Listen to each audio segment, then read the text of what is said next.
All right, welcome back to Boring Reviews. Buzz here. Woody here. Why does that make you so sad? Because when I think of Woody, I think of something. Honestly, there's a gutter outside. Please take your mind out of it forever. This is a family channel. No one in the entire world would have thought about that besides you. Everyone would have thought about the playful little wooden. It's what happens figurine when you work from Toy Story in middle school. We were talking as teachers. What are you guys talking about in middle school? No. We were talking as teachers how you can't say anything because everything's turned around. And we were like, you become so aware of it that when you're outside of school, you just everything. So what is something you can say that no one in any way can make it dirty? I remember on Friends, he's like, sweet potato pie. How do you do that? Oh, it's easy. I don't know. Let us know if you can think of something that's just completely innocent in every single way. And remember, it's a sick world out there. So we are looking at a new comedian for ourselves to react to. His name is Tim Vine. We got a few requests for this guy, which we love the requests. Helps us, especially when we are introduced to new comedians. I couldn't find a lot of his comedy on YouTube. I'm sure it's probably in other places. So if you know where it's at, let us know and we'll try to hunt it down. But this one, it was told to me that he'd be perfect for us. It said that he's a clean comic, which we love that. And that he has a lot of one-liners or dad jokes, stuff like that. Yeah, you're all about those. You don't who doesn't I love the dad jokes. They crack me up. Yeah. But we are checking out the video titled "The Worst Jokes Are Always the Best." I absolutely agree. If you like our reaction to this one, please don't forget to like, subscribe, and hit that notification bell so you can be aware of our next uploaded video. And this one doesn't have his name, but I am 99% sure his name is Tim Vine. So if I got it wrong, I do apologize.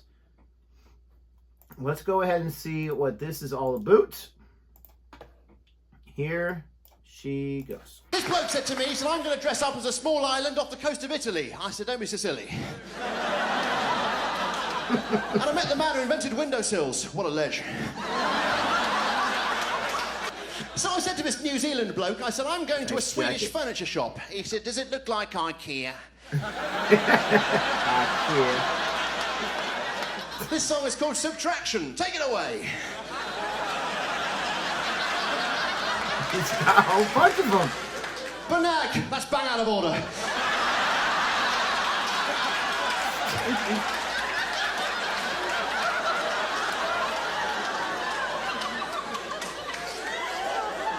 I don't know why I put myself through this.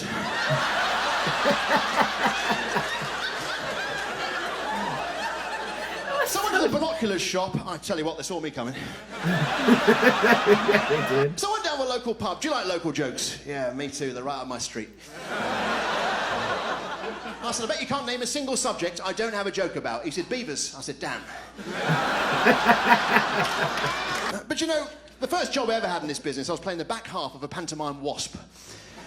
And I thought I was the bee's knees. Do you know, the other day I got lost in the jungle. Luckily I had a compass with me, so I was able to draw perfect circles with a pencil. wrong compass. A small blue garden bird made of mahogany. Be great if I had a related joke. Wouldn't it? I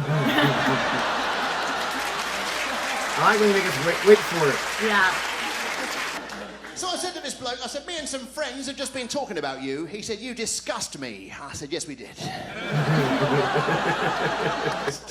Oh, you know, I've nearly finished filling in my CV. Just got to do that little bit there.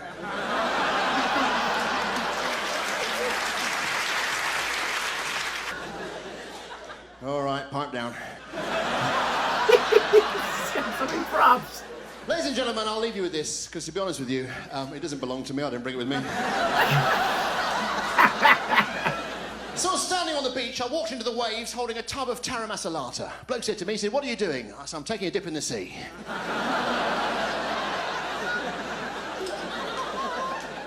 So I was steering a yacht with my stomach muscles, abseiling.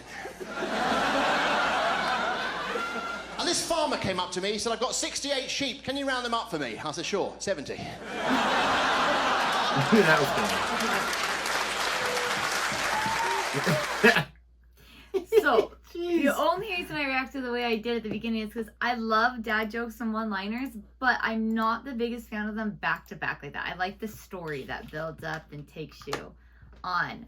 But if you were to separate those, like just every now and then throw them out there, they were pretty funny. I love I'm just going to leave you with something because it doesn't belong to me. It's not mine anyways. The one-liners are tough. I see what you're saying because you want to go on that journey. You want to be able to have it breathe, build up, and then get that payoff. Yes. But I don't think I've ever heard any of those that he said. No. Which is incredible because people give me dad joke books as gifts all the time. I have like 3 or 4 of them. So I shouldn't say all the time, but you know. Do you have 3 or 4? I don't know. And they're all like different jokes, but some of them are similar, obviously. I mean, how many one-liners can you do? Yeah. This guy just pulled rapid fire like 15 or 20 in less than 3 minutes, and they were all different ones. I love that little props. He has all different props. Pipe down. Why did I put myself through this? I mean, it's just different things like that. I'm curious how long his set is, though, because we saw a lot of editing there. Yes, a lot. I wouldn't mind seeing the other stuff. I want to watch more from him to see if there's some longer build-up jokes. But I'm curious how long he's up there. I wonder if it's like a panel of different comedians that you go and watch, and for 2 hours you see like 4 or 5 different comedians. But I think we've gone to Penn and Teller, which is like a magician's comedy type thing. I don't think we've ever seen a comedian live. No. We've definitely got to check that out. And if there's a situation, even if you don't know the people, a situation where you have like 4 or 5, I think that would be a lot of fun to kind of, you're just laughing your, what off the entire night from different people. Yeah. But I enjoyed that. Very, very clever. But you're right. It doesn't have as big of a payoff as a longer joke would have. But still, it's very, very clever. I like those little things. There's those things I can steal from and use in my classroom if I remember any of them. Yeah. So which was your favorite one that he said? Oh, golly. I don't know about like a favorite. I did like the why I put myself through this when he put that. Like I could see that being something you could do at your classroom. I did like his pipe down just because it was just so random. Like, okay. It just puts on pipe down. But I think my favorite was the last one of I'm going to leave you with this one thing. That was a good one. I'm sitting here trying to think about my favorite one as I ask you that question because I'm so cruel. And I can't think of one. All the ones you mentioned were really, really good. But anyways, that was anticlimactic. Love myself a one-liner. I'll have to think about which ones were my favorite ones. They were all really, really good. Let us know what you think. Which one should we react to next from Mr. Tim Vine? And with all that being said, please don't forget to like and subscribe. And until next time. Goodbye.